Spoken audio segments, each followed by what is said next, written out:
tardes, compañeros. Nuestro grupo está conformado por Briana Sendra, Mayerly Barrios, Sherilyn Hernández y mi persona Isabela Jiménez. Y hoy les presentaremos el tema de la vista. El sentido de la vista es uno de los 5 sentidos de los seres humanos y quizás uno de los más importantes, debido a que todo lo que nosotros vemos, percibimos e interpretamos se da gracias a este. El órgano receptor de la vista es el ojo, el cual se encuentra en el cerebro en una cavidad llamada órbita. Por fuera, el ojo tiene párpados y pestañas, los cuales se encargan de evitar que entre mugres al ojo.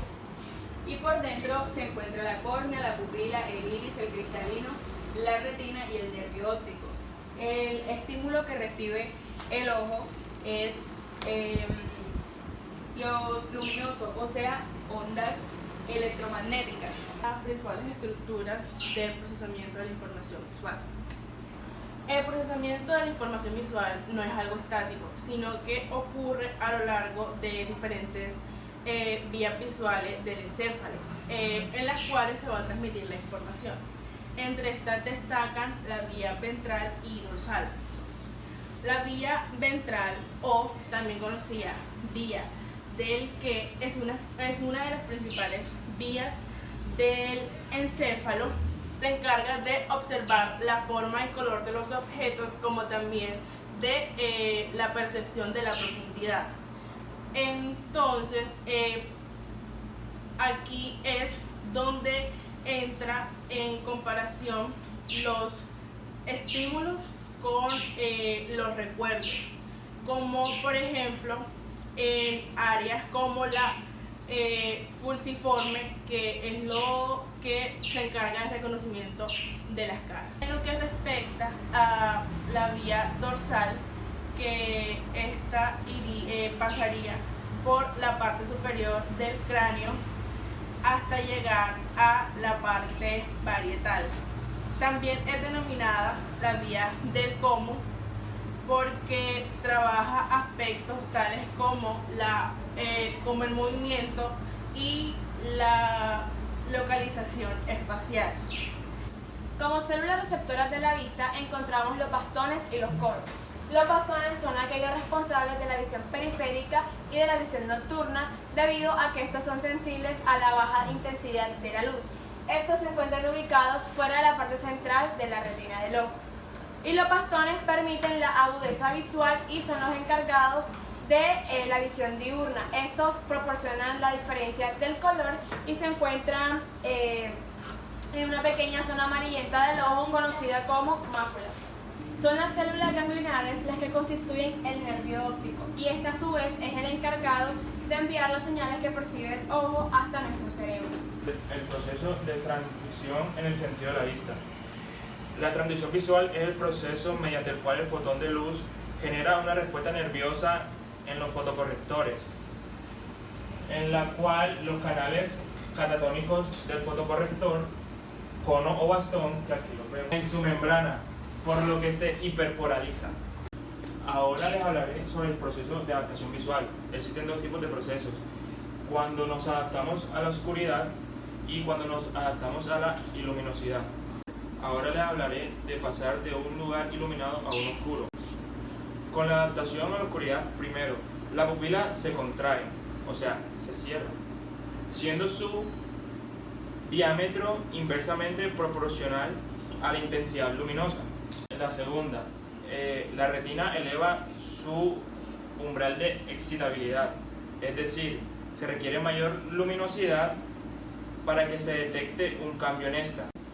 La tercera, se destruye el pigmento visual de los bastones y se regenera los dos conos. La cuarta es que el pH de la retina se vuelve ácido. Ahora les hablaré de pasar de un lugar iluminado a uno oscuro. La primera, dilatación de la pupila hasta llegar a 9 milímetros, aproximadamente de diámetro. 2. Transcurridos 3 o 4 minutos, disminuye el umbral de excitabilidad de los conos, o lo que es lo mismo, aumenta la sensibilidad de estos a la luz. 3. Paralelamente va disminuyendo el umbral de excitabilidad. de los bastones hasta alcanzar la máxima sensibilidad cuando han transcurrido unos 20 o 30 minutos. La cuarta, se regenera el pigmento visual de los bastones y se destruyen los pigmentos visuales de los conos. Y la quinta y última, el pH de la retina se vuelve alcalino. El punto ciego del ojo. Nuestro cerebro tiene la capacidad de interpretar las imágenes que llegan a nuestro ojo a través de la retina, que contiene células fotorreceptoras sensibles a la luz. Estas células son los bastones y los conos, la primera encargada de la visión en blanco y negro y la segunda de la percepción en colores.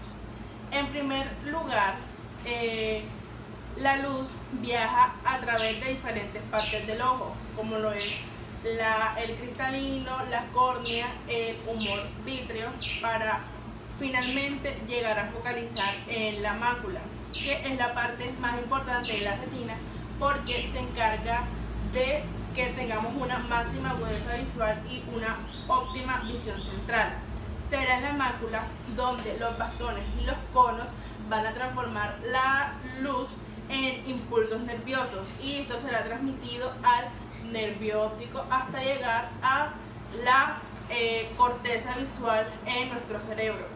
No obstante, el nervio óptico carece de células sensibles a la luz y es por eso que no va a registrar esta imagen, y eso es lo que se le conoce como punto ciego o papila óptica de la retina. La frase "no vemos con los ojos sino con el encéfalo" se puede explicar mediante el proceso que se da cuando entra la luz por la córnea. Esto tiene que pasar por un proceso que pasa por unas vías eferentes que llegan hasta el nervio óptico que se encuentra en el encéfalo, y es ahí cuando se nos proyecta la imagen. ¿Cómo percibimos el color? En la retina se encuentran unas células sensoriales conocidas como los conos y bastoncillos. Los bastoncillos se activan en la oscuridad y te permiten percibir colores como el negro, el blanco y las diferentes tonalidades de grises. En cambio, los conos funcionan en el día y en lugares muy iluminados y te permiten percibir los diferentes colores. Hay tres tipos: el azul, el verde y el rojo. Los conos y los bastones se conectan con los centros cerebrales de la visión por medio del nervio óptico.